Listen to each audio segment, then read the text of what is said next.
ये सुनिए, ये कविता है, कविता पे अपलोड करेंगे, शायरी वाले ब्लॉग पे नहीं। Jagdamba travels tour cargo and cargo agency वाला जो मेरा यूट्यूब चैनल है, उसको हम शायरी का प्लेटफॉर्म बनाए हैं। अब तक 1200 हो गया है, अभी डाल रहे हैं, जल्दी ही 1300 दिखेगा। अब बीच में तबीयत ख़राब हो गई थी, नहीं तो अब तक तो 2500 5000 हो ही गया होता शायरी। बहुत तेज उजाले हैं, नज़र में धुंधली छाई है। आँख खुली है सबकी पर रोशनी में सच किसी को नज़र नहीं आई है। कहने वाला कहते कहते गुज़र गया, ये झूठ का शोर था जिसमें सच दबकर रह गया। आज झूठ सूली पर था और तड़प रहा था, आज झूठ सूली पर था और तड़प रहा था। सच की बारी थी पर वो खामोश झूठ पर कुछ सोच रहा था।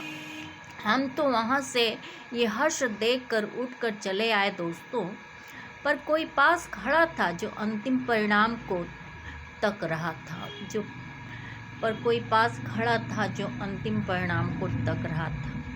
मोरल ऑफ द कविता बस इतना ही है कि झूठ चाहे जितना भी तेज और बढ़िया और साफ बोला जाए, एक ना एक दिन सच उसका अंतिम परिणाम देखता ज़रूर है। और ये सच है, लोगों को लगता है कि झूठ है, ये सच है। हम गए थे तो मेरा भतीजा खरगोश और कछुए का प्रेजेंटेशन दिया, फर्स्ट आया अपने स्कूल में। अभी सीख रहा है, सोमेश नाम है, मेरे भाइयों में से एक का है।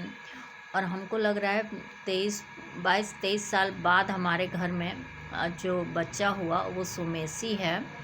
लास्ट 22-23 साल का मेरा शिवम भतीजा हो चुका है, मेरे सबसे बड़े वाले भाई का लड़का। और भतीजी तो पीएचडी कर रही है, वो 24-25 साल की है। उसका तो उसी बात के बाद हम कहीं गए थे और उसके बाद भी फाइट्स चल रही हैं, तो लोग बोले थे हमसे कि चीज़ें चोरी हो जाएंगी, गायब हो जाएंगी, लेकिन कभी कभी कुछ ईमानदार लोगों की वजह से चीज़ें सेफ रह जाती हैं। तो अच्छा लगा हमको देख के, तो उसी पे हम लिखे कल सोच रहे थे।